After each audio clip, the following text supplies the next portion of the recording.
Katika eneo la afya, mkoa wetu wa Mwanza umeendelea kuwezeshwa na kwa kipindi cha miaka minne ya awamu ya 6 miundombinu mingi imeendelea kujengwa, na katika eneo hili tumepokea zaidi ya bilioni 63 kwa ajili ya kujenga na kuboresha miundombinu ya kutolea huduma za afya, lakini kuboresha huduma zenyewe.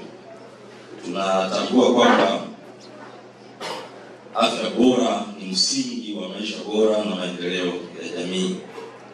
Afya bora huimarisha uwezo wa mwili na akili kufanya kazi kwa ufanisi, na hivyo kuongeza uwezo wa kufanya kazi na kwa tija.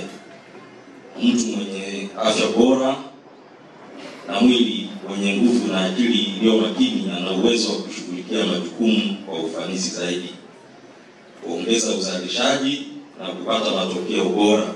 Huduma za kibingwa na bobezi zimeendelea kuboreshwa na kutolewa katika vituo mbalimbali kila wilaya, pia kuboresha miundombinu ya afya kama nilivyotangulia kusema. Sisi katika mkoa wetu wa Mwanza tuna taasisi bobezi ya matibabu ya saratani ambayo inatolewa katika hospitali yetu ya rufaa ya Kanda Bugando, lakini pia tuna mashine ya MRA Bugando, tuna mashine za CT scan katika hospitali ya Bugando pamoja na hospitali ya rufaa ya mkoa Sekoture. Lakini tuna maabara ya kisasa ya kupima usugu wa virusi vya VVU katika hospitali yetu ya Kanda Bugando.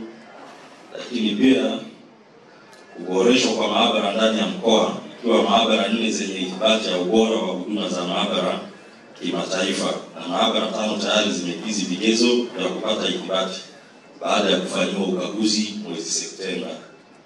Moja iko kwenye hatua za mwisho za kupata ithibati, moja imevuka kutoka hatua ya awali kuelekea hatua ya maandalizi kupata ithibati.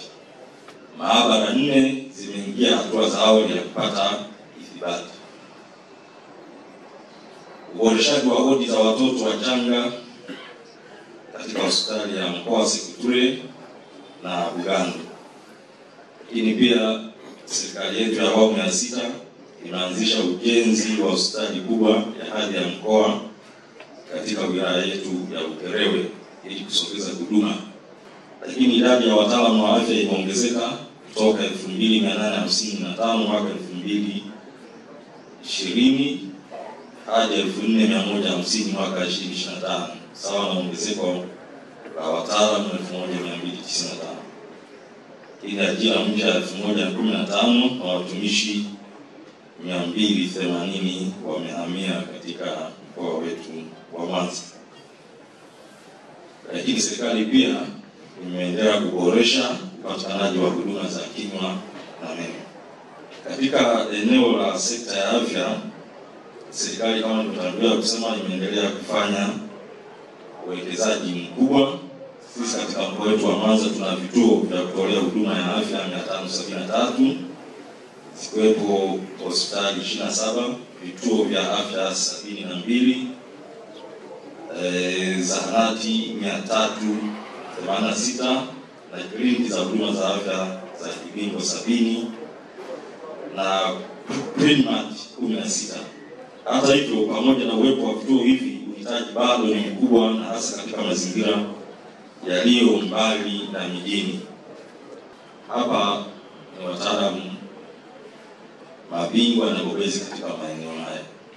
Changamoto ziko kwenye vituo vyetu vya kutolea huduma, na ninaamini kwamba ujio wenu katika mkoa wetu wa Mwanza usaidie sana katika kuwekeza kuimpart knowledge kwa hawa wenzetu walioko kwenye maeneo mbalimbali katika mkoa wetu wa Mwanza, ili utaalamu ambao nyinyi mnao basi na wao waupate, ili waweze kusaidia kuondokana na hizi changamoto katika maeneo yetu. Kwa hiyo tunatarajia kwamba katika muda huu wa siku 4 au 5 tutakapokuwa katika mkoa wetu wa Mwanza, wataalamu wanaoshughulika na masuala haya katika maeneo ya kutolea huduma watanufaika pakubwa sana na utaalamu wenu katika maeneo hayo. Kwa hiyo wananchi tujitokeze kwa wingi tuweze kupata huduma hizi.